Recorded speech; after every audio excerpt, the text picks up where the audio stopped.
ஒரு ஆலயத்துல திரி இல்லாம, எண்ணெய் இல்லாம ஒரு தீபம் கிட்டத்தட்ட பல்லாயிரம் ஆண்டுகளாக எரிந்து கொண்டிருக்கக்கூடிய அதிசய அற்புதத்தை தான் இன்னைக்கு தெரிஞ்சுக்க போறோம்.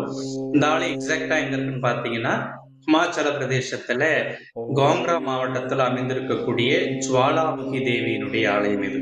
இந்த ஆலயத்துல பார்த்தீங்கன்னா, மகாதேவியா இருக்கக்கூடிய பராசக்தி உருவமாகவோ அல்லது புகைப்படமாகவோ இருக்க மாட்டாங்க.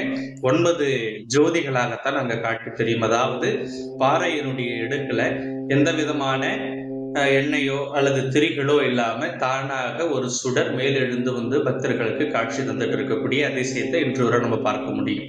குறிப்பா பாத்தீங்கன்னா இது அறிவியல் என்ன சொல்லுதுன்னா, மீத்தேன் வாயுகள் வந்து பாறையினுடைய இடுக்களை போகுது. அது மேலெழும்பி வரும்போது ஆக்சிஜனோடு கலந்து வினை புரிந்து அது எரிபொருளாக மாறி அந்த ஜுவாலை நமக்கு தெரியுதுன்னு நமக்கு அறிவியல் சொல்லுது. ஆனா ஆன்மீகம் என்ன சொல்லுதுன்னு பாத்தீங்கன்னா, சக்தி பீடங்கள் வந்து 51 சக்தி பீடங்களா இருக்குது.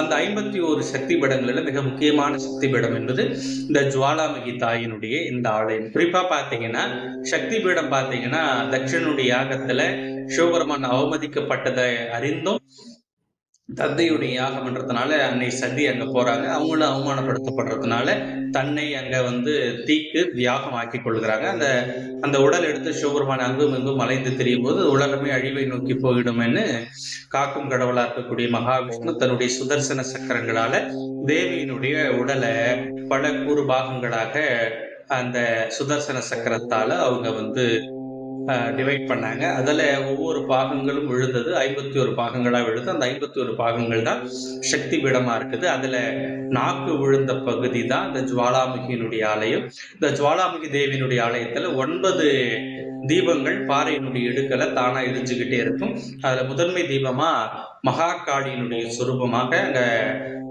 மூலவரதுதான் மகாகாளின்னு சொல்லுவாங்க. அந்த தீபத்தை தான் நம்ம வழிபாடு செய்கிறோம். இது ரொம்ப விசேஷமானது, அதுவும் அற்புதமானது. இயற்கையே தெய்வமாக நமக்கு காட்சி தரக்கூடிய இடம். என்னதான் வாயுவாக இருந்தாலும் இந்த வாயுவே அப்பாலாக இருக்கிறாள் தான் நம்ம நம்ப வேண்டியதா இருக்குது. பக்தர்கள் அனைவருமே இது தாயினுடைய பேர் அதிசயத்துல ஒன்று நினைக்கிறாங்க. நீங்க என்ன நினைக்கிறீங்கன்னு எனக்கு கமெண்ட் செக்ஷன்ல சொல்லுங்க. இந்த வீடியோ பிடிச்சிருந்தா லைக் பண்ணுங்க, புதுசா இருந்தா 4 பேருக்கு ஷேர் பண்ணுங்க, நம்மளுடைய சேனலை சப்ஸ்கிரைப் பண்ணுங்க. உங்களுடைய அன்பும் அரவணைப்பும் பாசமும் இல்லைன்னா நம்மளுடைய சேனல் வளராது. நல்லதை பேசுவோம், நல்லதே நமக்கு நடக்கும்.